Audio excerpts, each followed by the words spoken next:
কালেমার তাওহীদের দাওয়াত গ্রহণ করার সাথে সাথে অত্যাচারের স্টিম রোলার চাপিয়ে দিল কাফের বেঈমানেরা। মুসলমানেরা অত্যাচারিত হলেন, মার খাচ্ছেন, শহীদ হচ্ছেন, কষ্ট পাচ্ছেন তারা। এমত অবস্থায় রাসূল করিম সাল্লাল্লাহু আলাইহি ওয়াসাল্লাম একদিন কাবা শরীফের ছায়ায় বসেছিলেন, আরাম ফরমাচ্ছিলেন। এমন সময় হযরত খাব্বাব বিন আল আরিফ রাদিয়াল্লাহু তাআলা আনহু সেখানে উপস্থিত হলেন। তিনি বলছেন, শাকাউনা ইলা রাসূলিল্লাহি সাল্লাল্লাহু আলাইহি ওয়াসাল্লাম ওয়া হুয়া মুতাওয়াসসিদুন বুরদাতুন ফি যিল্লিল কাবা। আমি রাসূলের কাছে গেলাম, যে দেখলাম তিনি কাবা শরীফের ছায়ায় আরাম ফরমাচ্ছেন, চাদরকে বগলের তলায় দিয়ে তারপরে হাতার উপরে মাথা রেখে কাবা শরীফের ছায়ায় আরাম ফরমাচ্ছিলেন। ফাকুলনা আলা তাস্তানসিরু লানা আলা তাদউ লানা ইয়া রাসূলুল্লাহ।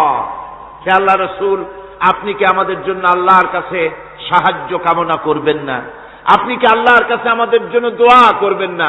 আমরা তো মার খেতে খেতে শেষ হয়ে গেলাম, আমাদেরকে না খাওয়ায় রাখতেছে, আমাদেরকে অত্যাচার করতেছে, আমাদেরকে আগুনের উপরে চিৎ করে শোয়ায় রাখতেছে, আমাদেরকে উটের পায়ের সাথে রশি দিয়ে বেঁধে মরুভূমির উপর থেকে তাড়িয়ে দেওয়া হচ্ছে, এই অত্যাচার আমাদের উপরে হতেছে।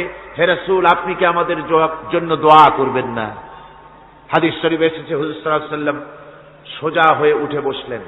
হুজুর বললেন, ও খাব্বাব, তোমাদের আগে এই জমিনে যারা দ্বীনের দাওয়াত নিয়ে এসেছিলেন, দ্বীনকে প্রতিষ্ঠিত করতে এসেছিলেন, তাদেরকে ওরা ধরত এবং তাদের জন্য মাটির ভিতরে গর্ত খনন করত, আর সেই গর্তের ভিতরে তাদেরকে কোমর পর্যন্ত গেড়ে দিয়ে তাদের মাথার উপরে এরপরে সুম্মা ইউতা বিল মানশার, এরপরে করা টানা হতো, ফায়ুদাউ আলা রাসিহি ফায়ুজআলু নিসফাইন, এরপরে সেই করাত দিয়ে তার মাথার উপরে চিরে জীবন্ত মানুষটাকে দ্বিখণ্ডিত করে ফেলানো হতো। মা ইয়াসুদ্দুহু যালিকা আন দীনি। ও খাব্বাব, এই চরম অত্যাচারের পরেও কোন একজন দ্বীনের দায়ীকেও তার আল্লাহর দ্বীনের রাস্তা থেকে এক চুল পরিমাণ সরিয়ে দিতে পারে নাই। ওয়াল্লাহি খাব্বাব, আমি আল্লাহর নামে শপথ করছি, লা ইউতাম্মান্নাল্লাহু হাযাল আমরা হাত্তা ইয়াসিরা আর-রাকিবু মিন সানা ইলা হাদরামাউত। আমি আল্লাহর নামে কসম করে বলছি, সেদিন বেশি দূরে নয় যেদিন সানা থেকে হাদরামাউত পর্যন্ত লোকেরা চলাফেরা করবে, সওদাগরেরা যাবে, নারীরা চলবে, লা ইয়াখাফু ইল্লাল্লাহ, আল্লাহর ভয় ছাড়া মানুষের অন্তঃকরণে চোরের ভয়, ডাকাতের ভয়, জেনার ভয়, কোন ভয় জনগণের কলিজায় আর থাকবে না। ভয় থাকবে একটাই, সে ভয় হবে কার? আরো জোরে বলুন, কার ভয়? শুধুমাত্র আল্লাহ সুবহানাহু ওয়া তাআলা, তার ভয় মানুষের অন্তঃকরণে থাকবে, আর কারো ভয় থাকবে না। ওয়ালাকিন্নাকুম তাস্তাজিলুন, আসলে তোমরা বড্ড তাড়াহুড়ো করছো। তাড়াহুড়ো করো না, অপেক্ষা করো, ধৈর্য ধরো। অবশ্যই সেই সমাজ আসবে যে সমাজ নিরাপত্তাপূর্ণ, ভীতিহীন একটি সুন্দর সমাজ প্রতিষ্ঠিত হবে। আজও আমি আজকের জনতাকে বলতে চাই যে সন্ত্রাস চলছে বাংলাদেশে, মারামারি চলছে, হানাহানি চলছে, মানুষের জীবনের নিরাপত্তা নাই, শিক্ষাঙ্গনে ছাত্রদের জীবনের নিরাপত্তা নাই, লেখাপড়ার গ্যারান্টি নাই, রাস্তায় চলায় জীবনের নিরাপত্তা নাই।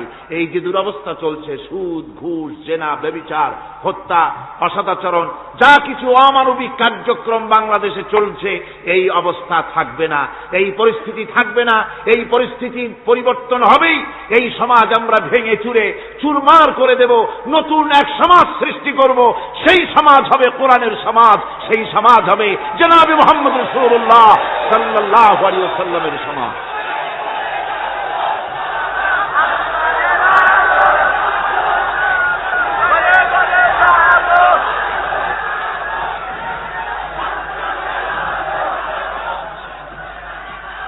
আমার বন্ধুগণ, আসুন কোরআন কারীম থেকে আমরা আলোচনা শুরু করি। আল্লাহ রাব্বুল আলামিন যে সূরা আমি আলোচনা করতেছিলাম, এই সূরা তো এক মহাসমুদ্র। পুরা কোরআন শরীফই গোটা কোরআন শরীফকে আমি একটা সমুদ্রের সাথে তুলনা করতে পারি না। কোরআন শরীফকে আটলান্টিক মহাসাগরের সাথে আমি তুলনা করতে পারি না। আটলান্টিক মহাসমুদ্রের মতো কোরআন নয়, বরং কোরআনের এক একটা বিষয় পৃথিবীর সমস্ত সমুদ্র একত্রিত করলেও কোরআনের একটা বিষয়ের সমান হবে না। এত বিশাল কিতাব, আজিম কিতাব আল্লাহ পাক আমাদেরকে দান করেছেন। সুবহানাল্লাহি ওয়া বিহামদিহি। আসুন শয়তানের ওয়াসওয়াসা থেকে পানাহ চেয়ে নিই। আউযু বিল্লাহি মিনাশ শাইতানির রাজীম। বিসমিল্লাহির রাহমানির রাহিম। বিতাড়িত মরদুদ শয়তানের ওয়াসওয়াসা থেকে পানাহ চাই পরম করুণাময় আল্লাহ রাব্বুল আলামিনের নামে শুরু করছি। আর রাহমানু আল্লামাল কুরআন খালাকাল ইনসানা আল্লামাহুল বায়ান الشمس والقمر بحسبان والنجم والشجر يسجدان صدق الله العظيم। রহমান যিনি কোরআন শিক্ষা দিয়েছেন, আল্লামাল কোরআন, কোরআন শিক্ষা দিয়েছেন। প্রথম দিন আমি আপনাদের সামনে আলোচনা করেছিলাম আল্লাহ পাকের দয়া। সমগ্র বিশ্ব চলছে যার দয়ার উপরে, যার দয়া না হলে এক মুহূর্ত চলতে পারি না। সেই দয়াময় আল্লাহ রাব্বুল আলামিন বিশ্ববাসীর উপরে শ্রেষ্ঠ দয়া করেছেন, কোরআন শিক্ষা দিয়েছেন। সেই কোরআনের পরিচিতি আমি গতকাল আপনাদের সামনে বলেছি, আজকে বলবো। এই কোরআনে কারীমের নাজিলের উদ্দেশ্য, কোরআনে কারীমের বৈশিষ্ট্য, কোরআনে কারীমের মর্যাদা। কোরআন এক বিশাল, এর কোরআন যেমন বিশাল তার আলোচনাও তেমন বিশাল। কোরআনে কারীমের বৈশিষ্ট্য হচ্ছে কোরআন গোটা মানব জাতির জন্য সর্বশেষ হেদায়েতের গ্রন্থ আল্লাহর পক্ষ থেকে, আর একটি বাণীও মানুষের জন্য আসবে না। আল্লাহর পক্ষ থেকে মানুষের জন্য আর কোনো বাণী আসবে? বলুন, আসবে? আল্লাহর পক্ষ থেকে মানুষের জন্য হেদায়েতের আর কোনো কথা আসবে না, এটাই শেষ কালামে রব্বানি, আখেরি কালাম কোরআনে কারীম। এরপরে আর কোনো বাণী আল্লাহর পক্ষ থেকে আসবে না। প্রচলিত অর্থে আমরা আসমানি কিতাবগুলোকে ধর্মগ্রন্থ বলি, ধর্মগ্রন্থ আমাদের দেশের লোকেরা বলে, এবং এই ধর্মগ্রন্থের আওতায় বেদ, জিন্দাবিস্তা, ত্রিপিটক, বাইবেল ইত্যাদিগুলিকে ধর্মগ্রন্থ বলা হয়। ধর্মগ্রন্থ প্রচলিত অর্থে ধর্মগ্রন্থ বলতে যা বুঝায়, কোরআনে কারীম তেমন কোন প্রচলিত অর্থে ধর্মগ্রন্থ নয়। অন্যান্য ধর্মগ্রন্থগুলি কিছু সদাচরণের কথা বলেছে, কিছু সদাচরণের কথা বলেছেন অহিংসা পরম ধর্ম, বলা হয়েছে জীব হত্যা মহাপাপ, শত্রুকে ক্ষমা করে দিও, এই জাতীয় কিছু কথাবার্তা, কিছু মিষ্টি মিষ্টি কথাবার্তা ইত্যাদি বলা হয়েছে। এবং পৃথিবী জুড়ে স্থান কাল পাত্র ভেদে তার কোনো স্থায়ী আবেদন টিকে থাকে নাই। কোরআন হচ্ছে সেই কিতাব, কোরআন হচ্ছে সেই গ্রন্থ যা প্রচলিত অর্থে ধর্মগ্রন্থ নয়, বরং কোরআন হচ্ছে একটি পূর্ণাঙ্গ জীবন বিধান, যাকে আরবিতে বলা হয় মুকাম্মাল নিজামে হায়াত, যাকে বলা হয় কমপ্লিট কোড অফ লাইফ, যাকে বলা হয় পূর্ণাঙ্গ একটি জীবন বিধান। কোরআন শরীফ এমন কিছু নাই যা কোরআন শরীফের মধ্যে বিধৃত হয়নি। সকল কথা আল্লাহ পাকের মধ্যে বলে দিয়েছেন। একেবারে এ কোরআনে কি নাই, সব আছে। কোরআন শরীফ পিঁপড়া থেকে শুরু করে হাতি পর্যন্ত কোরআনের ভিতরে সন্নিবেশিত করা হয়েছে। পিঁপড়ার নামে একটা সূরা আছে না? নাম কি? সূরা আন-নামল। আবার হাতির নামেও একটা সূরা আছে, নাম কি? সূরা ফিল। লোহার নামে সূরা আছে, মাকড়সার নামে সূরা আছে, মৌমাছির নামে সূরা আছে, মানুষের নামেও সূরা আছে। মানুষের ভেতরে দুটো শ্রেণী, পুরুষ এবং নারী, মহিলাদেরকেও বাদ দেওয়া হয় নাই, তাদের জন্য একটা সূরা আছে, নাম কি? তাহলে পিঁপড়া থেকে শুরু করে হাতি আর মানুষ, তার প্রয়োজনীয় যা কিছু সব কিছুকে আল্লাহ পাক কোরআনে কারীমের মধ্যে সন্নিবেশিত করে দিয়েছেন। আমি অনেকবার এই কথা বলেছি, এটা কোনো কোরআন হাদিসের কথা নয়, এটা আমার ধারণার কথা, কোরআন হাদিসের কথা নয়। যেমন কোরআন শরীফের শুরু হয়েছে বিসমিল্লাহ দিয়ে। কি দিয়ে শুরু হয়েছে? বিসমিল্লাহ দিয়ে। প্রথম অক্ষরটা কি? বা। আর শেষ হয়েছে মিনাল জিন্নাতি ওয়ান নাস, শেষের অক্ষর কি? সিন। তাহলে কোরআনের প্রথম অক্ষর বা আর শেষের অক্ষর সিন, দুইটাকে জুড়ে দিলে কি হয়? বাস। আমার কাছে মনে হয় যেন কোরআনে কারীমের ভিতরে আল্লাহ রাব্বুল আলামিন পৃথিবীবাসীদের জন্য যা কিছু প্রয়োজন সব কিছু সন্নিবেশিত করে দিয়েছেন। শুরু করলেন বা দিয়া, শেষ করলেন সিন দিয়া, বাস করে দিলেন যেন বলা হলো, পৃথিবীর মানুষেরা তোমাদের জন্য কিয়ামত পর্যন্ত যা কিছু দরকার সবগুলি আমি আল্লাহ রাব্বুল আলামিন কোরআনের মধ্যে ভরে দিয়েছি। বাস হয়ে গেছে, আর কিছুর প্রয়োজন নাই, আর কিছু প্রয়োজন নাই, সব আমি কোরআনে কারীমের ভেতরে সন্নিবেশিত করে দিয়েছি। সুতরাং কোরআনে কারীমের এই বৈশিষ্ট্য যে অন্য ধর্মগ্রন্থের মতো কোরআন শরীফ নাম সর্বস্ব একটি ধর্মগ্রন্থ নয়, এর মধ্যে রয়েছে মানুষের প্রয়োজনীয় সব কিছু। কোরআনের আরেকটি বৈশিষ্ট্য হচ্ছে যে অন্যান্য ধর্মগ্রন্থগুলির ভেতরে মানুষেরা হাত লাগাইছে, অপারেশন করেছে, বাড়াইছে, কমাইছে, সর্বনাশ করে দিয়েছে, ইচ্ছে মতো বাড়াইছে, কমাইছে। কমাতে কমাতে কম্বলের লোম বাঁচতে যেমন কিছু থাকে না, নিজেরা নিজেদের কথা ভিতরে ঢুকাতে ঢুকাতে আজকের বাইবেল আল্লাহর কথা শূন্য হয়ে গিয়েছে। বর্তমান পৃথিবীতে লুক, জন, মার্ক, মথি, scripture, New Testament, Old Testament, খ্রিস্টানদের ধর্মগ্রন্থ বলতে যা বুঝায়, এই পুরা ধর্মগ্রন্থ তাদের এই কিতাবগুলির ভিতরে আল্লাহ রাব্বুল আলামিনের একটি কথা নাই, সব তারা শেষ করে ফেলেছে। কোরআন এক্ষেত্রে ব্যতিক্রম। এ কোরআন একমাত্র কিতাব যা আজ পর্যন্ত অকৃত্রিম এবং অবিকৃত অবস্থায় বিশ্ব মানব সভ্যতার সামনে বিজয় গৌরব নিয়ে দেদীপ্যমান হয়ে আছে দ্বীপ্রহরের সূর্যের মতো, যার ভিতরে কোনো ভুল নাই, যার ভেতরে কোনো ত্রুটি নাই। কোরআনে কারীম তার আরেকটি বৈশিষ্ট্য হচ্ছে কোরআন একমাত্র গ্রন্থ যার ভাষা এবং সাহিত্য 1400 বছর ধরে এর ভিতরে কোনো কৃত্রিমতা ঘটেনি। আরবি ভাষা এবং সাহিত্যের সর্বোৎকৃষ্ট নমুনা হিসাবে কোরআন শরীফ টিকে আছে। পৃথিবীর কত ভাষা শেষ হয়ে গিয়েছে, কত ভাষা জন্মগ্রহণ করেছে আর মরে গেছে তার ঠিক নাই। ভাষার উন্নতি যত হচ্ছে, কোরআনে কারীম সমস্ত ভাষা এবং সাহিত্যের মানকে উতরে গিয়ে এমন এক জায়গায় কোরআনের ভাষা সাহিত্য পৌঁছে গেছে যাকে স্পর্শ করা পৃথিবীর কোন ভাষার পক্ষে সম্ভব নয়। কোরআন এক জীবিত ভাষা, জীবন্ত ভাষা। কোরআন আরবি ভাষা। পৃথিবীর অন্তত 38টি দেশের রাষ্ট্রভাষা, স্টেট ল্যাঙ্গুয়েজ আরবি ভাষা।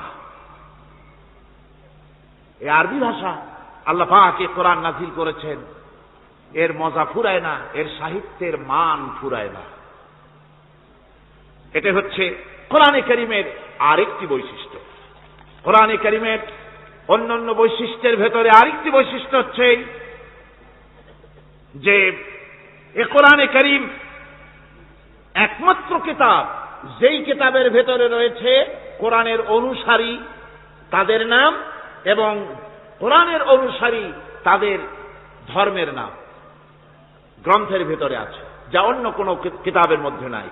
সেটা হচ্ছে আমরা যে মুসলমান তা কোথায় পেলাম? আমরা যে মুসলমান এই পরিচিতি কোথায় পেলাম? হুয়া সাম্মাকুমুল মুসলিমিন। এই মুসলমান নাম আল্লাহ কোরআন শরীফে ব্যবহার করেছেন। তিনি আমাদের নাম দিয়েছেন, আমরা মুসলমান। আমরা কি মুসলমান? আমাদের নাম এই কিতাবের মধ্যে রয়েছে। আমাদের জীবন ব্যবস্থার নাম, ধর্মের নামও ইন্নাদ-দীনা ইনদাল্লাহিল ইসলাম। ইসলামের নাম, মুসলমানের নাম কোরআনে কারীমের মধ্যে রয়েছে, যা অন্য কোন ধর্মগ্রন্থের মধ্যে নাই। হিন্দু, খ্রিস্টান, বৌদ্ধ এ সমস্ত নাম তাদের নিজেদের বানানো নাম, তাদের ধর্মগ্রন্থের ভিতরে সব নামের কোনো পাত্তা নাই। কোরআনে কারীমের আরেকটি বৈশিষ্ট্য হচ্ছে, কোরআন বিশ্বের সর্বাধিক পঠিত গ্রন্থ। এত বেশি পড়া হয়েছে, এ কোরআন পড়া হচ্ছে, এত বেশি পৃথিবীর কোন বই আজ পর্যন্ত পড়া হয় নাই, আর হবেও না। কোরআনে কারীমের আরেকটি বৈশিষ্ট্য হচ্ছে, এই বিশাল ধর্মগ্রন্থ, এই বিশাল জীবন ব্যবস্থা, এই বিশাল কিতাব মানুষেরা মুখস্থ করেছে। আপনি আমাকে বলেন, নিজের ভাষা নয়, নিজের মায়ের ভাষা নয়, এমন এক বিশাল কিতাব মানুষ মুখস্থ করতে পেরেছে, এর কোন নমুনা আছে দুনিয়ায়?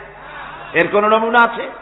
মাতৃভাষা নয়, অথচ পৃথিবীর ইংরেজ হোক, উর্দুভাষী হোক, ল্যাটিন হোক, তেলুগু হোক, দাস হোক, ফ্রান্স হোক, যে কোনো ভাষা, বাংলা ভাষা হোক, সমস্ত ভাষার লোকেরা কোরআনে কারীমকে মুখস্থ করতেছে। সুবহানাল্লাহ ওয়া বিহামদিহি।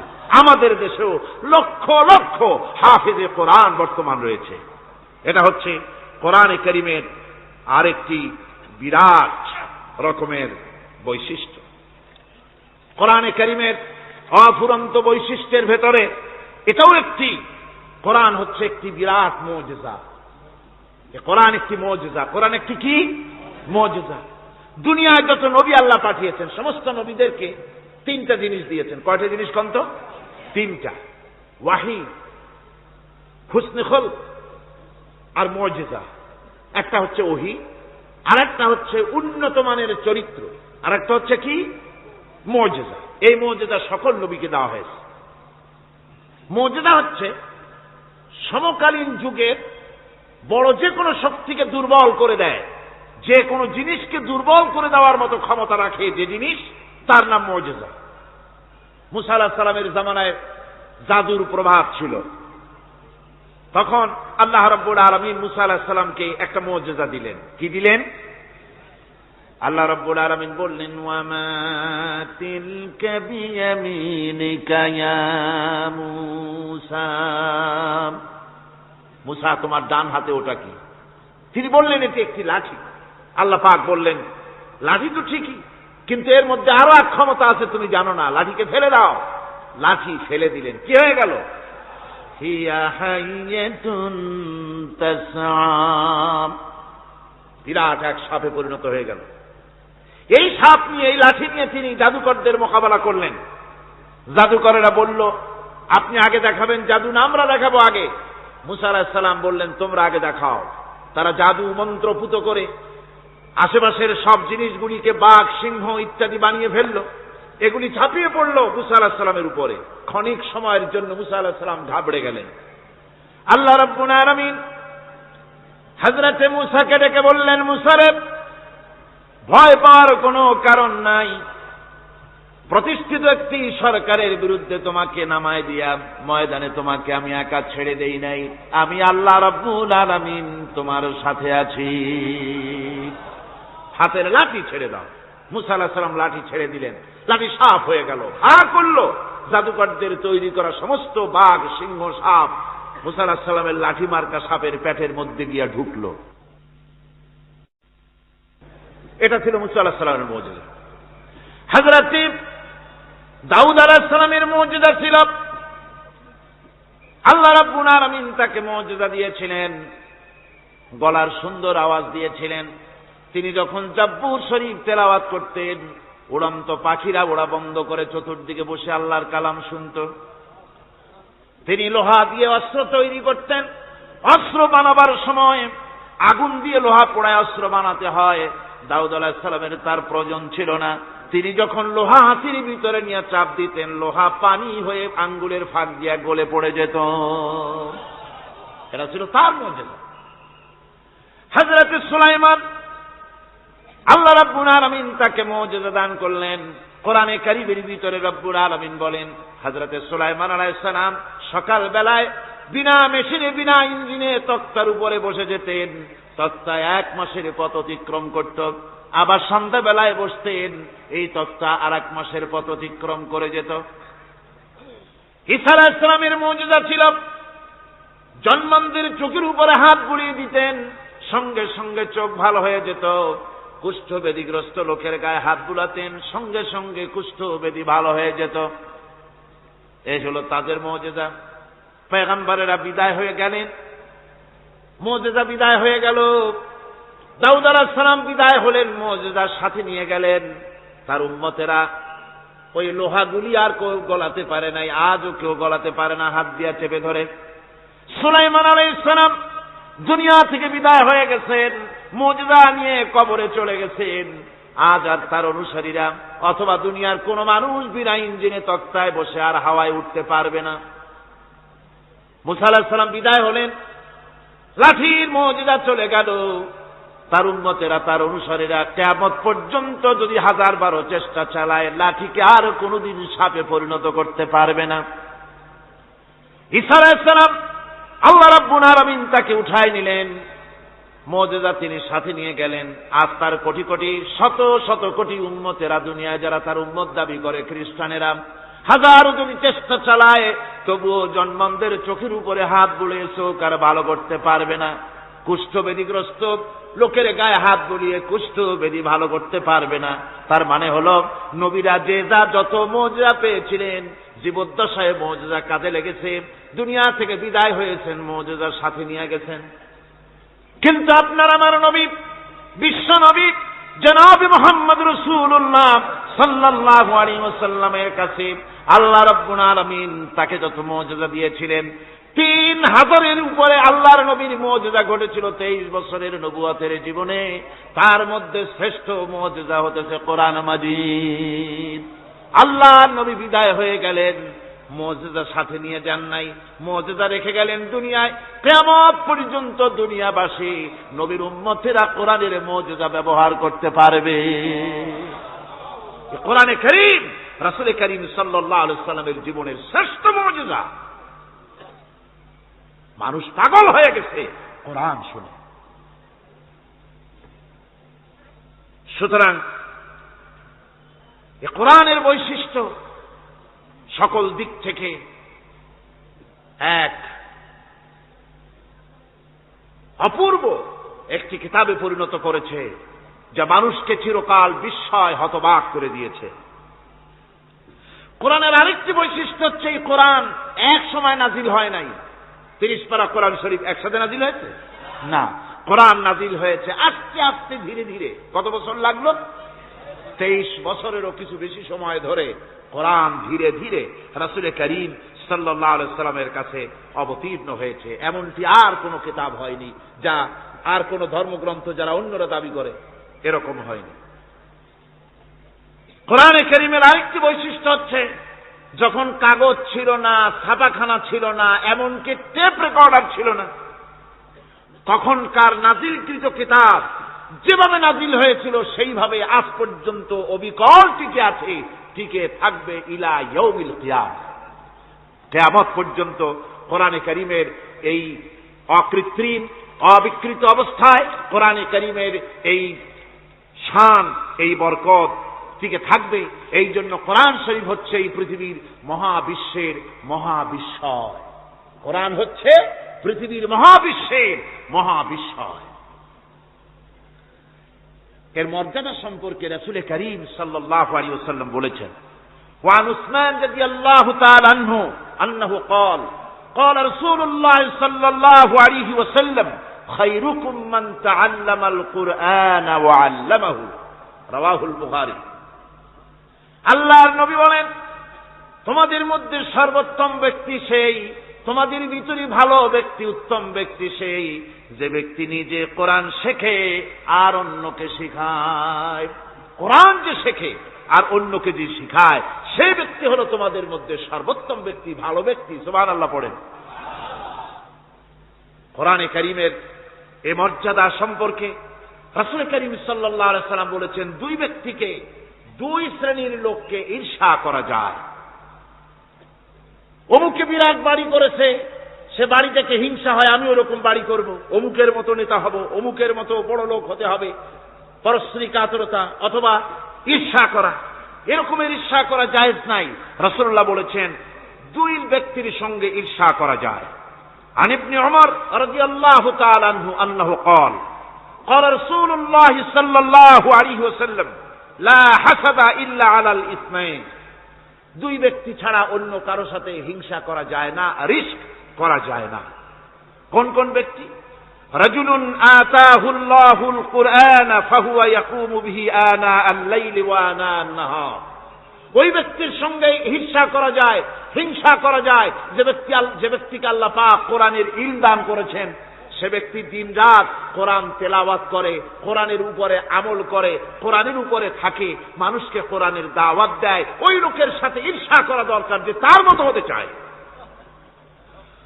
ওয়ারাজুলুন আতাহুল্লাহু মালান ফাহুয়া ইউনফিকু মিনহু আনা আল-লাইলি ওয়া আনা আন-নাহার মুত্তাফাকুন আলাইহি। বুখারী মুসলিমের হাদিস। রাসূলুল্লাহ বলছেন অন্য আরেক ব্যক্তি হচ্ছে যে ব্যক্তিকে আল্লাহ পাক মাল দিয়েছেন, সম্পদ দিয়েছেন, ওই ব্যক্তি তার মাল আর সম্পদকে দিন রাত দুহাতে আল্লাহর রাস্তায় খরচ করে, তার মতো হওয়ার জন্য তার সাথে ঈর্ষা করা যেতে পারে। আমার বন্ধুগণ, এই কোরআন হচ্ছে এমন এক কিতাব যে কোরআনকে নিয়ে যারা অগ্রসর হয় আল্লাহ তাদেরকে বাড়ায় দেন, আর কোরআনের সাথে যারা হিংসা করে, বিদ্বেষ করে, আল্লাহ তাদেরকে অধঃপাতিত করে দেন। عن عمر بن الخطاب رضي الله تعالى عنه أنه قال قال رسول الله صلى الله عليه وسلم إن الله يرفع بهذا الكتاب أقواما ويضع به آخرين رواه مسلم। হযরত ওমর রাদিয়াল্লাহু তাআলা আনহু বলছেন যে আল্লাহ পাক এই কোরআনের সাহায্যে এক শ্রেণীর লোককে প্রতিষ্ঠিত করবেন দুনিয়ার বুকে, এবং আখিরাতেও আর এক শ্রেণীর লোককে করবেন অধঃপাতিত। যারা কোরআনের সাথে বিরোধিতা করবে, তারা যদি হিরো হয় আল্লাহ তাদেরকে জিরো বানাবেন। কি বানাবেন? জোরে কান কি বানাবেন? জিরো বানিয়ে দিবেন। আর কোরআনকে নিয়ে যারা আগ বাড়ে, তারা যদি জিরো হয় আল্লাহ পাক তাদেরকে কি বানায় দেন? কোরআনের সাথে বিরোধিতা আজকের নতুন কিছু নয়, আবহমান কাল থেকে কোরআনের সাথে চলছে বিরোধিতা। বিশ্বকবি, কবি সম্রাট আল্লামা ইকবাল, আল্লাহ তাকে জান্নাতুল ফেরদাউস নসিব করুন, সবাই বলুন আমিন। আল্লামা ইকবাল বলেছেন, সতীজা কর রহা হ্যায় আসল সে তাইমরোজ, সতীজা কর রহা হ্যায় আসল সে তাইমরোজ, চরাগে মুস্তফা বি সে শরারে বুলহবীর। মুহাম্মদ সাল্লাল্লাহু আলাইহি ওয়াসাল্লামের দিন শিকার সাথে, আল্লাহর দ্বীনের সাথে আবু জাহাল, আবু লাহাবের অগ্নিস্ফুলিঙ্গের সংঘর্ষ আবহমান কাল থেকে লেগে এসেছে, কিন্তু ওদের এই অগ্নিস্ফুলিঙ্গের টক্কর লেগে মুহাম্মদ সাল্লাল্লাহু আলাইহি ওয়াসাল্লামের টিম টিম করে জ্বলে ওঠা এই প্রদীপটি প্রচন্ড ঝড়ো হাওয়ার মুখে, টর্নেডো আর গর্কির মুখে নিভে যায়নি, জ্বলছে, জ্বলবে কিয়ামত পর্যন্ত। এটাকে নিভাবার ক্ষমতা বিশ্বের কোনো মানুষের নাই। ফু দিয়ে কেউ যদি নিভাতে চায়, চেহারা শুদ্ধ, মাথা শুদ্ধ, পুড়ে ছাই হয়ে যাবে, কোরআনের আলোকে নির্বাপিত করতে পারবে না।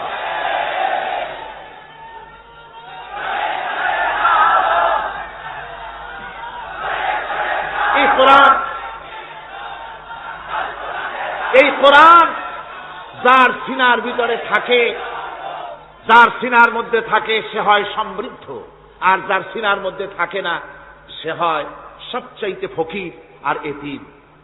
আল্লাহর নবী বলেছেন, ইন্নাল্লাযী লাইসা ফী জাওফিহি শাইউম মিনাল কুরআনি কাল বাইতিল খারিব। যেই দেহের ভিতরে কোরআন নাই, যেই দেহের ভিতরে, যেই সিনার ভিতরে কোরআন নাই, ওই মানুষটা হতেছে একটা ছাড়া বাড়ির মতো, একটা উজাড় বাড়ির মতো, বিরান বাড়ির মতো। বিরান বাড়িতে কি থাকে? ছাড়া বাড়িতে কি থাকে? কি কয়? না না, ভূত কিসের? খামোখাই ভয় পান আপনারা। ভূত বলে কিছু নেই। হ্যাঁ, শয়তান থাকে, জেন থাকে, তারপরে ওর মধ্যে আর কি থাকে?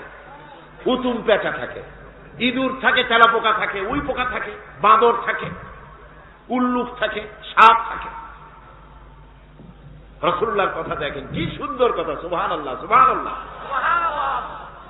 যে দেহের ভিতরে কোরআন নাই, সারা বাড়িতে যা থাকে, পোড়ো বাড়িতে যা থাকে, বিরান বাড়িতে যা থাকে, যে দেহে কোরআন নাই সেই দেহের মধ্যে তাই থাকে।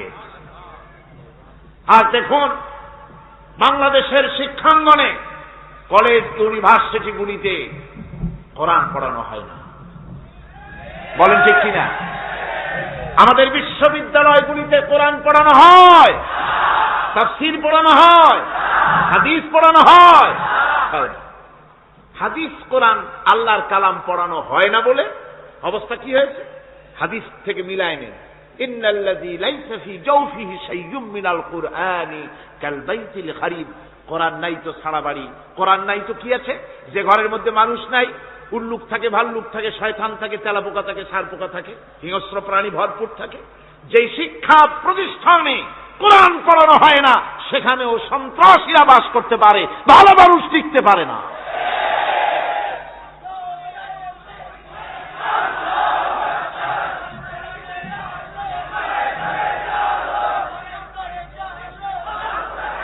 এই জন্য কোরআন যেখানে পড়া হয় না সেটা কবরের তুল্য, কোরআন যেখানে তেলাওয়াত হয় না সেটা কিসের তুল্য? কবরের তুল্য। আল্লাহ নবী বলেছেন, আন আবি হুরায়রা রাদিয়াল্লাহু তাআলা আনহু আন্নাহু ক্বাল ক্বালা রাসূলুল্লাহ সাল্লাল্লাহু আলাইহি ওয়াসাল্লাম লা তাজআলু বুয়ুতাকুম মাকাবির, রাওয়াহু মুসলিম। আল্লাহ নবী বলেন, তোমাদের ঘরগুলিকে তোমরা কবর বানায়ো না। অর্থাৎ যে ঘরের মধ্যে কোরআনে কারীম তেলাওয়াত হয় না সেটা কবরের সমতুল্য, কবরের সমতুল্য। আগে আমাদের ঘর সমূহে যখন ছোট ছিলাম তখন দেখতাম ঘরে ঘরে কোরআন তেলাওয়াত হতো, ঠিক না?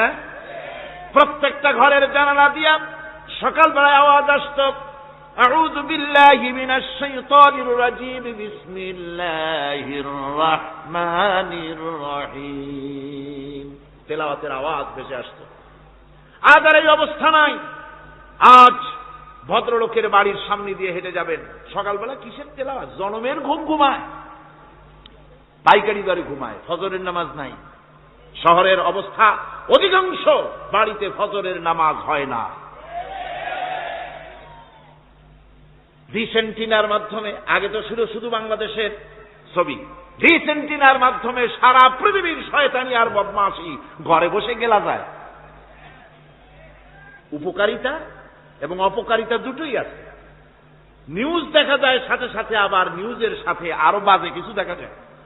এগুলো দেখতে দেখতে রাত শেষ হয়ে আসে, ঘুমায় জনমের মতো, এক ঘুমে বেলা 9টা আর 10টা।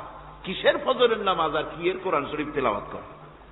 এরপরে উঠলো 9টা 10টার সময়, উঠে তারপরে গানের মাস্টার এসে গেছে। তখন ইতিমধ্যেই গানের মাস্টার এসে গেছেন।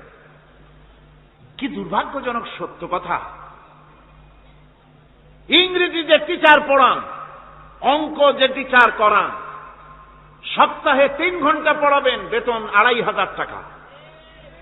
আর প্রতিদিন সকালবেলা এসে যদি কোনো মুসলমান কোন একজন মৌলভী সাহেব, হাফেজ সাহেবকে রাখেন কোরআন তেলাওয়াত করাবার জন্য, কোরআন পড়াবার জন্য সন্তানকে, প্রতিদিন আসতে হবে, প্রতিদিন 2 ঘন্টা পড়াতে হবে, আর মাসের শেষে বেতন 500 টাকা। কোরআনে কারীমের সাথে এই আচরণ। ও, আমি বেশি বলে ফেলেছি। যাদের অভিজ্ঞতা আছে তারা বলছেন 200 টাকা। এরপরে অঙ্ক ইংরেজি তো কাজে লাগে, ভালো কথা। তারপরে গানের মাস্টার আসছেন, তিনি শেখাবেন কি? রবীন্দ্রসঙ্গীতের প্যানপ্যানানি, যা শুনলে পরে কানে ময়লা জমে যেতে পারে, যে গান শুনলে জীবিত মানুষ মৃত্যু হয়ে যায়। নজরুলের কথা শেখানো হবে না, তাহলে সেটা হবে সাম্প্রদায়িকতা। গানের মাস্টারকে, নাচের মাস্টারকে 5,000 টাকা, 10,000 টাকা পর্যন্ত বেতন দেওয়া হয়। এ জাতির জন্য আল্লাহর রহমত কেমনে আসবে? কি কারণে আসবে? কোরআনের সাথে এই বেয়াদবি আমরা করেছি। ঘরগুলিকে, আজকে আমাদের ঘরগুলিকে আমরা কবরস্থানে পরিণত করে দিয়েছি। কোরআন তেলাওয়াত হচ্ছে না। আমার বন্ধুগণ, কোরআন তেলাওয়াত করুন, বেশি বেশি তেলাওয়াত করুন, ঘরকে জীবিত করুন, সন্তানকে তেলাওয়াত করান, আপনি নিজেও তেলাওয়াত করেন। কোরআনে কারীম যারা তেলাওয়াত করবেন তাদের সম্পর্কে আল্লাহর নবী বলেন, মান ক্বারাআল কুরআনা ফাস্তাযহারাহু ফাহাল্লা হালালাহু ওয়া হাররামা হারামাহু আদখালাহুল্লাহুল জান্নাহ আল্লাহর নবী বলেন, যে ব্যক্তি কোরআন শরীফ তেলাওয়াত করবে এবং কোরআনের হালাল অনুযায়ী হালালকে মেনে চলবে, হারাম অনুযায়ী হারাম থেকে ফিরে থাকবে, এরকম কোরআনের উপরে যে তেলাওয়াত করবে আর আমল করবে, আল্লাহ রাব্বুল আলামিন কিয়ামতের দিন তাকে জান্নাতের ভিতরে প্রবেশ করাবেন। শুধু বেহেশতে যাবে না, ওয়াসাফাহু ফি হাসরাতিন মিন আহলি বাইতিহি কুল্লুহুম কাদ ওয়াজাবাত লাহুন নার। নবীজি বলেন, এই কোরআনে কারীমের বরকতে কিয়ামতের দিন ওই ব্যক্তি তার রক্ত সম্পর্কিত 10 জন আত্মীয়ের ব্যাপারে সুপারিশ করার জন্য তৌফিক পাবে আল্লাহর দরবারে। এমন 10 ব্যক্তি, যেই 10 ব্যক্তির জন্য হিসাবের পরে জাহান্নাম ওয়াজিব হয়ে গিয়েছিল, এমন 10 ব্যক্তি সম্পর্কে কোরআনের তেলাওয়াতকারী আর আমলকারী আল্লাহর দরবারে সুপারিশ করার জন্য পারমিশন পাবেন। এমন নিয়ামত, সেই নিয়ামত থেকে আমরা বঞ্চিত হয়ে যাচ্ছি। আমি বলি না যে আপনারা কলেজ ইউনিভার্সিটিতে ছেলেদের পড়তে দিবেন না, আমি তা বলি না। তারা কলেজ ইউনিভার্সিটিতে বিলক্ষণ পড়াশোনা করুক, কিন্তু তাদেরকে কোরআন শরীফ শিখান। লক্ষ লক্ষ টাকা খরচ করলেন ছেলের পেছনে, কিন্তু কোরআন শিখালেন না। আপনি মরে গেলে আপনার জানাজাটা পড়বে, এ তৌফিকও সে পেল না। জানাজার ইমামতি তো দূরের কথা, জানাজার নিয়ত জানে না, পাক পবিত্রতা জানে না। বাপ মরে গেছে, সে তখন ছিল মার্কেটে, শুনলো বাপ মরছে, তাড়াতাড়ি জানাজায় শরীক হতে হবে। প্যান্টও পাক নাই, যেহেতু পেশাবের যখন বেগ এসেছিল দেওয়ালের পাশে দাঁড়াইয়া কাম সারছে, দোয়া মোছার কাম নাই, মাথায় টুপি নাই, নাক মোছা রুমাল ছিল পকেটে, রুমালতে মাথায় দিয়া দাঁড়ায় গেল, আল্লাহু আকবার। বাপের কপালে যা আছে তাই হোক। তারপরে বাপ মরে গেছে, কান্না শুরু করেছে। যেদিন মরছে সেদিন কাঁদতেছে, পরের দিনও একটু মুখ মলিন কান্দে। নাম বল্টু মিয়া। তার আবার এক বন্ধু আছে, তার নাম শান্টু মিয়া। শান্টু মিয়া বলছে, মিয়া বল্টু কান্দো কেন? বাপ মরে গেছে। এগুলো বাঁচে নাকি? এগুলো মরিই যায়। আমার একটা ছিল, ওটাও মরছে। চিরকাল কারো বাপ থাকে, সুতরাং এত মন খারাপ কেন? আসো, ইন্ডিয়া থেকে ভালো একটা বই আসছে, সেইটা দেখে এত আনন্দ পাবে। বাপ তো বাপ, 14 গোষ্ঠী মরলেও মনের দুঃখ মুছে যাবে। এরপরে বাড়ি এনে তাকে সিনেমার ছবি দেখানো হলো। ছবি সে দেখলো, ফেরার সময় বাপের কবরের কাছ থেকে যাওয়ার সময় দাঁড়িয়ে গেল ক্ষণিকের জন্য। আহারে বাপ, বিদায় হয়ে গেলা, কি দেব তোমারে? কিছু তো নাই আমার কাছে, তাই সারা রাত ধরে যা কিছু দেখলাম এগুলি তোমার আমল নামায় দিয়ে গেলাম। জোরে কর নাউযুবিল্লাহ। আমি সমস্ত পিতাদেরকে বলতে চাই, সন্তানদেরকে কোরআন শিখান, কাজে লাগবে। কোরআন শিখালে কাজে লাগবে। কোরআন শরীফ মুখস্থ করেন, বেশি করে মুখস্থ করেন কোরআনে কারীম, আপনার ফায়দা হবে। হযরত ওমর রাদিয়াল্লাহু তাআলা আনহু বর্ণনা করছেন যে রাসূল কারীম সাল্লাল্লাহু আলাইহি ওয়াসাল্লাম বলেছেন, ইউকালু লিসাহিবিল কুরআনি ইকরা ওয়ারাত্তিল কামা কুনতা তুরাত্তিলু ফিদ দুনিয়া। কিয়ামতের দিন জান্নাতীদেরকে, বেহেশতীদেরকে আল্লাহ রাব্বুল আলামিন বলবেন, কোরআন শরীফ তেলাওয়াত করো আর উপরের দিকে উঠতে থাকো। কোরআনে যেভাবে দুনিয়ার বুকে কোরআনে কারীম তুমি মুখস্থ করেছিলে, ধীরে ধীরে তেলাওয়াত করতে, ওইভাবে ধীরে ধীরে কোরআন তেলাওয়াত করো আর উপরের দিকে উঠতে থাকো। আল্লাহ পাক বলতে থাকবেন, উপরের দিকে ওঠো, তেলাওয়াত করো আর ওঠো। উঠতে উঠতে যেই জায়গায় গিয়ে তোমার তেলাওয়াত শেষ হয়ে যাবে, জান্নাতের ওই জায়গাটা তোমার জন্য বরাদ্দ হবে। আবু দাউদ শরীফের হাদিস। জান্নাতের ওই জায়গাটা তোমার জন্য বরাদ্দ হবে।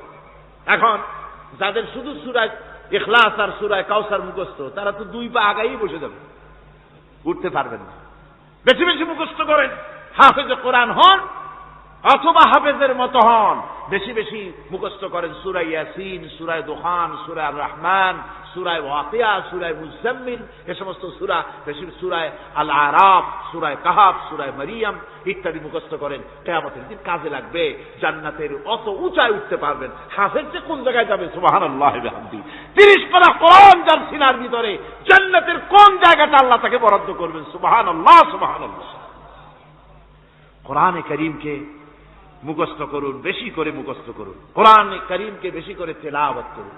এই কোরআন কারীমকে যারা বেশি করে তেলাওয়াত করবে, তেলাওয়াত করতে গিয়ে যারা আল্লাহর কাছে কিছু চাওয়ার সময় পাবে না, তাদের সম্পর্কে রাসূল করিম সাল্লাল্লাহু আলাইহি ওয়াসাল্লাম বলেছেন হাদিসে কুদসি, রাসূল করিম সাল্লাল্লাহু আলাইহি ওয়াসাল্লাম বলেছেন, ইয়াকুলু রাব্ব তাবারাক ওয়া তাআলা মান শাগালাহুল কুরআন আন যিকরি মাসআলাতি আতাইতুহু আফযালা মা উতিয়া সাইলি।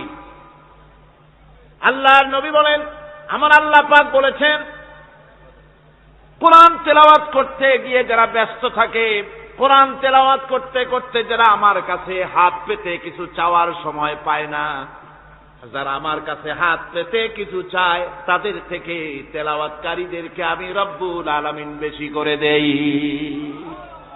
জোরে বলেন সুবহানাল্লাহ। কোরআন তেলাওয়াত করতে করতে যারা আল্লাহর কাছে হাত পেতে চাওয়ার সময় পায় না, আল্লাহ পাক বলেন যারা চায় তাদের থেকে তেলাওয়াতকারীকে আমি বেশি দেই। আমার বন্ধুগণ, শুধু তাই নয়, এ কোরআনে কারীম যারা তেলাওয়াত করবে, আমল করবে, কিয়ামতের দিন তার মা বাপের মাথার উপরে আল্লাহ রাব্বুল আলামিন, আবু দাউদ শরীফের হাদিসে এসেছে, তার মা বাপের মাথার উপরে নূরের টুপি পরিধান করানো হবে। এমন নূরের টুপি, এমন নূরের তাজ পরানো হবে, চন্দ্র সূর্যের আলোকে ম্লান করে দেবে। হাসরবাসীরা প্রশ্ন করবেন, এ লোকটিকে কোন ফেরেশতা নাকি বলে না, কোন নবী নাকি বলে না, তবে কি ইনি কে? জবাব হবে, ইনি হচ্ছেন সেই ব্যক্তি যিনি তার সন্তানদেরকে কোরআন শিখিয়েছিলেন। কোরআন শিখানোর কারণে আল্লাহ রাব্বুল আলামিন আজ তার মা বাপের মাথার উপরে নূরের টুপি পরিধান করে হাসরের ভিতরে মর্যাদা দিলেন। কিয়ামতের দিন দুনিয়া মর্যাদা পাওয়া যাবে, আখিরাতেও মর্যাদা পাওয়া যাবে যদি কোরআনে কারীমকে তেলাওয়াত করা যায়, আমল করা যায়, বোঝা যায়, তাহলে এই সমস্ত নিয়ামত আল্লাহ পাক দান করবেন। সুতরাং এই এত বড় নিয়ামত থেকে আমরা যেন কেউ বঞ্চিত হয়ে না যাই। কোরআন হচ্ছে এমন এক কিতাব যার তাফসীর লেখা হয় নাই। পৃথিবীতে এমন কোন ভাষা নাই, পৃথিবীর উল্লেখযোগ্য সবগুলি ভাষায় কোরআনে কারীমের তাফসীর লেখা হয়েছে, কিন্তু কোন মুফাসসির আজ পর্যন্ত কথা বলেন নাই যে আমি যে তাফসীর লিখছি এর চাইতে ভালো তাফসীর আর কেউ লিখতে পারেও না আর পারবেও না, এটা শেষ, আর তাফসীর লেখা লাগবে না। এ কথা কেউ বলতে পেরেছে? জোরে বলেন, পেরেছে? পারে নাই। তার কারণ কি? আল্লাহ রাব্বুল আলামিন বলেন, কুল লাউ কানাল বাহরু মিদাদান লিকালিমাতি রাব্বি লানাফিদাল বাহরু ক্বাবলা আন তানফাদা কালিমাতু রাব্বি ওয়ালাউ জিনা বিমিসলিহি মাদাদা। আল্লাহ পাক বলেন, নবী আপনি বলুন, আমার রবের কথাগুলি লেখার জন্য যদি সমুদ্রের পানিগুলি, সমুদ্রের সমস্ত পানিগুলি যদি কালিতে পরিণত হয়ে যায়, আর আমার রবের কথাগুলি যদি লেখা শুরু হয়ে যায়, আমার রবের কথাগুলি লেখার পূর্বে সমস্ত সমুদ্রের পানিগুলি শেষ হয়ে যাবে। তারপরে যদি আবার সমুদ্র ভরে দেওয়া হয়, আরো যদি লেখা হয়, তবুও আমার রবের কথা লেখা শেষ হবে না। আল্লাহ রাব্বুল আলামিন বলেন, ওয়ালাউ আন্নামা ফিল আরদি মিন শাজারাতিন আকলামুন ওয়াল বাহরু ইয়ামুদ্দুহু মিন বা'দিহি সাবআতু আবহুরিন মা নাফিদাত কালিমাতুল্লাহ। আল্লাহ রাব্বুল আলামিন বলেন, মা নাফিদাত কালিমাতুল্লাহ।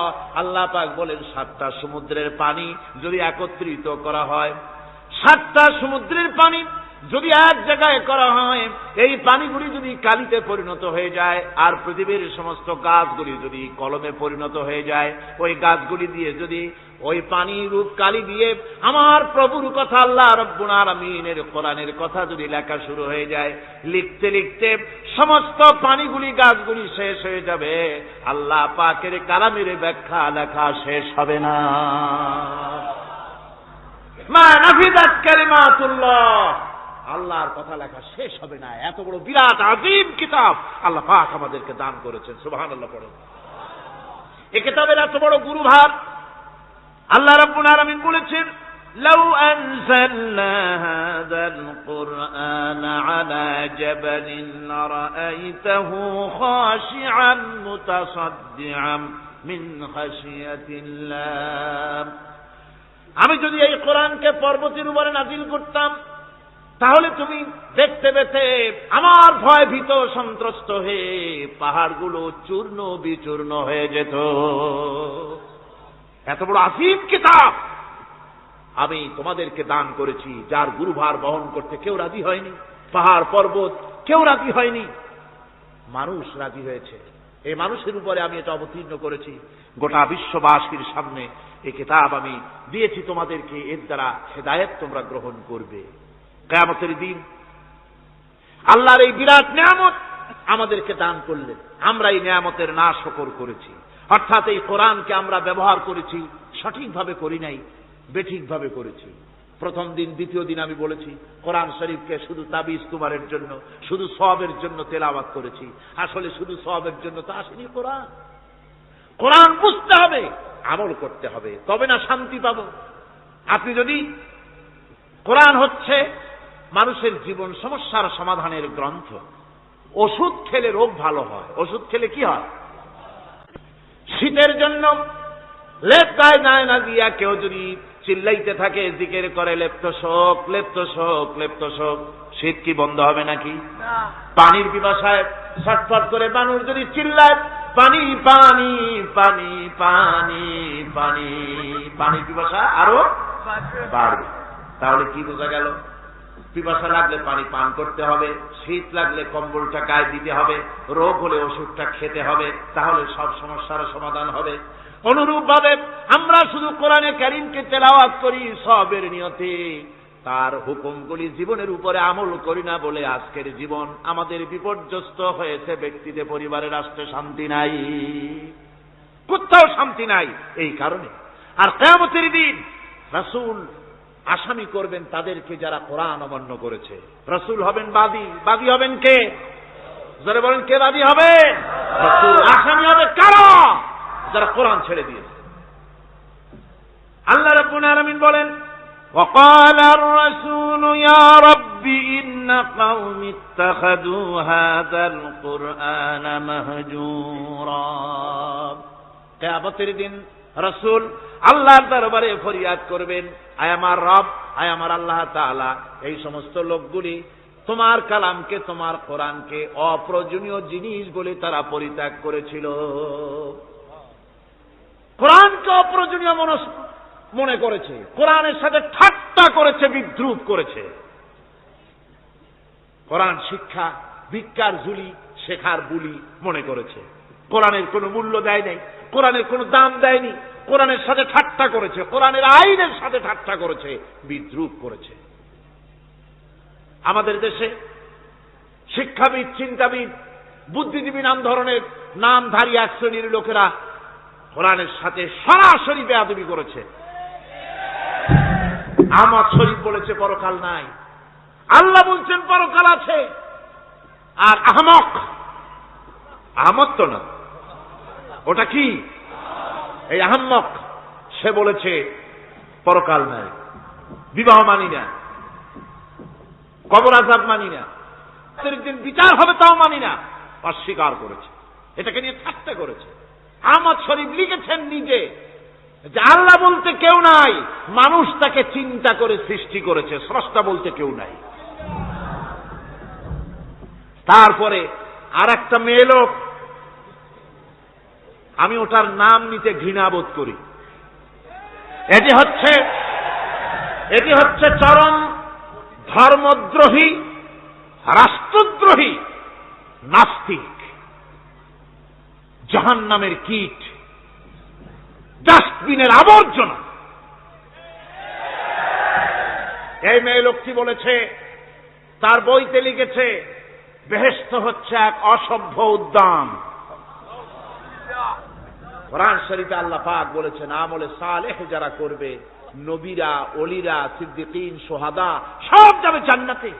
আর সেই জান্নাতকে এই হাবিসা, এই নিকৃষ্ট ধর্মদ্রোহী, রাষ্ট্রদ্রোহী মহিলা, এই সে বলেছে বেহেশত হচ্ছে এক অসভ্য উদ্যান।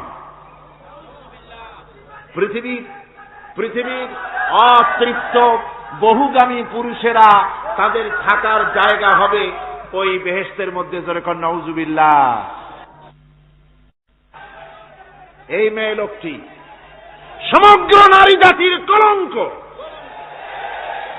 ভারত বাংলাদেশের শ্রেষ্ঠ শত্রু। ভারত এই শয়তানকে পয়সা দিয়া পুষতেছে।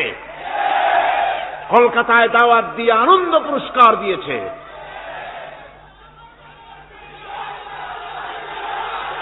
সে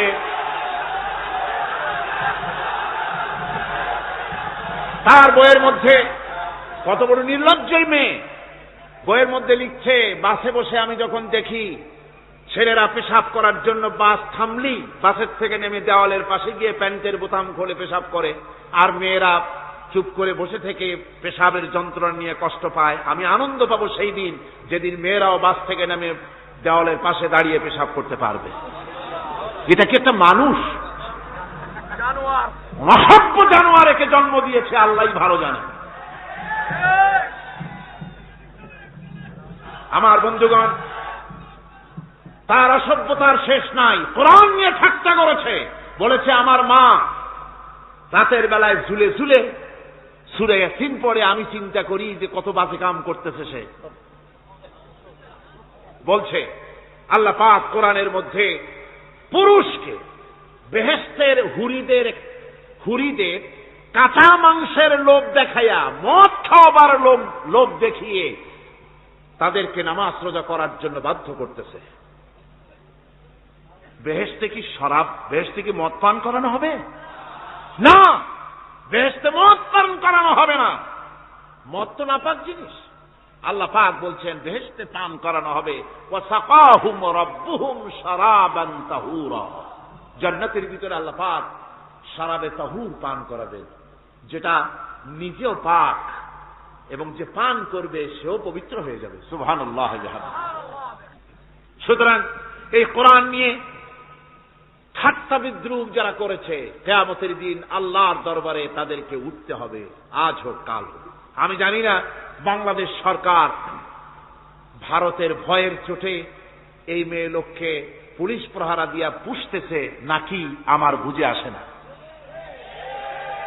বাংলাদেশ সরকারের পররাষ্ট্র মন্ত্রণালয় রীতিমতো আসামির কাঠগড়ায় দাঁড়িয়ে বিবৃতি দিয়েছেন এবং তাকে পুলিশ প্রহরার ভিতরে রেখেছে।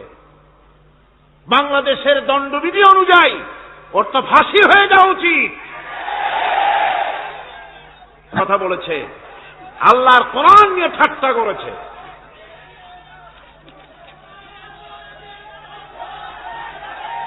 আমার বন্ধুগণ,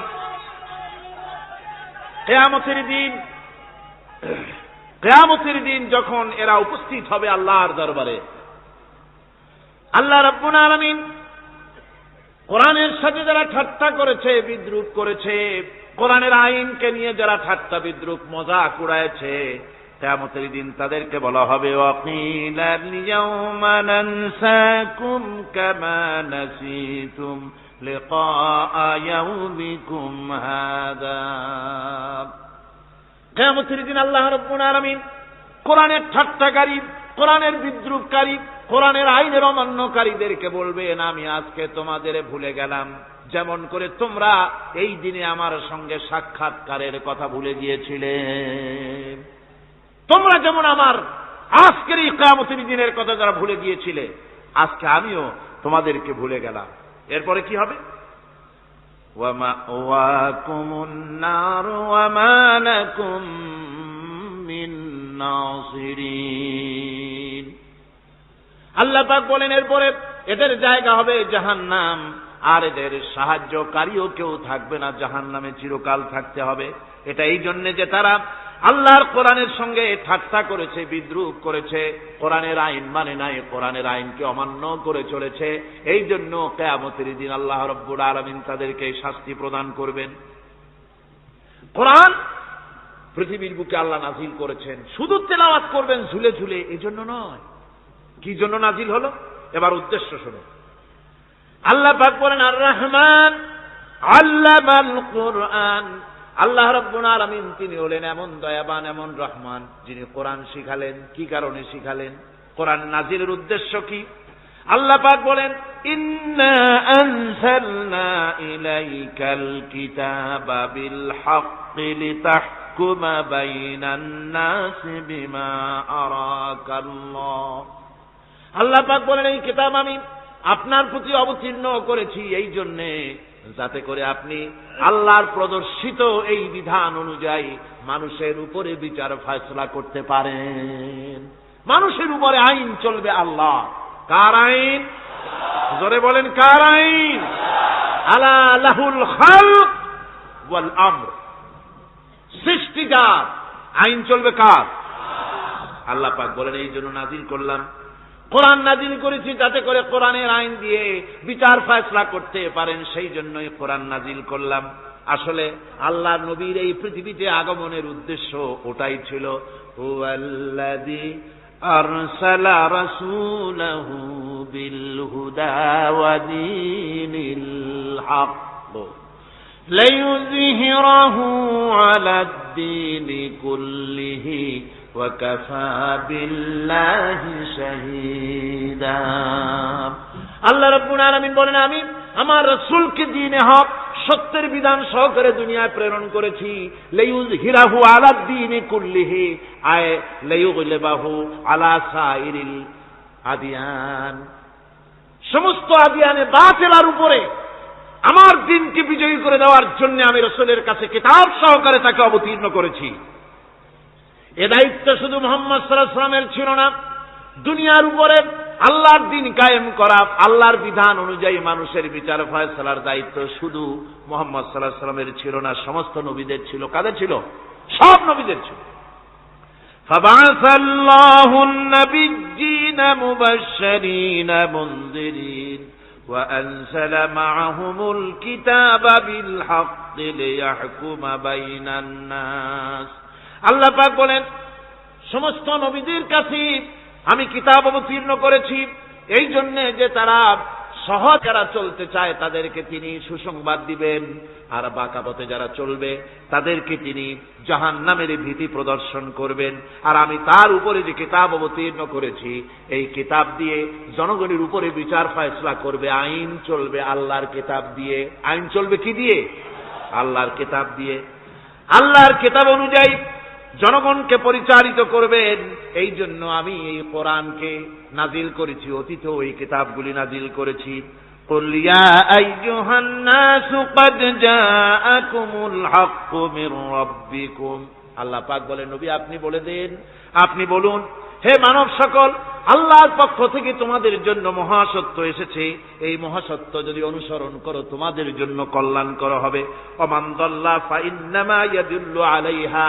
আর যদি কোরআনকে অমান্য করো, আল্লাহর কিতাবকে অমান্য করো, তাহলে তোমাদের জন্য অকল্যাণ হবে। আজ আপনারা বলেন, আল্লাহর কিতাবের আইন কি আমাদের দেশে চলে? কোরআনের আইন কি চলে? চলে না। কোরআনের আইন চলে না। আমরা কি খুব শান্তিতে আছি? খুব আরামে আছি?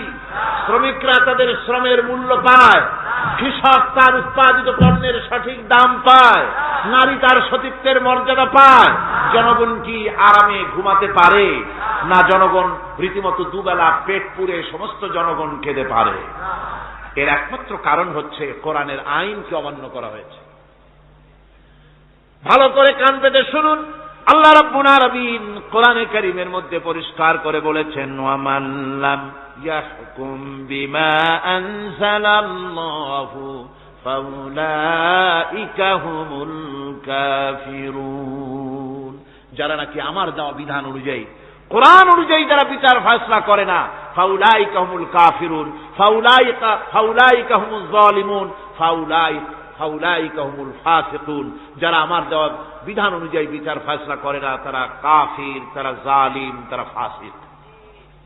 সুতরাং এর ভিতরে এই জুলমের মধ্যে জালিমদের অন্তর্গত, ফাসিকদের অন্তর্গত হয়ে বাংলাদেশের বহু মুসলমান, পৃথিবীর বহু এলাকার মুসলমান এর মধ্যে লিপ্ত হয়ে আছে। কোরআনের আইন চালু না করলে পরে, কোরআনের আইন না মানলে পরে জালিম হতে হবে, কাফির হতে হবে, ফাসিক হতে হবে। অর্থাৎ যতখানি না মানবেন ততখানি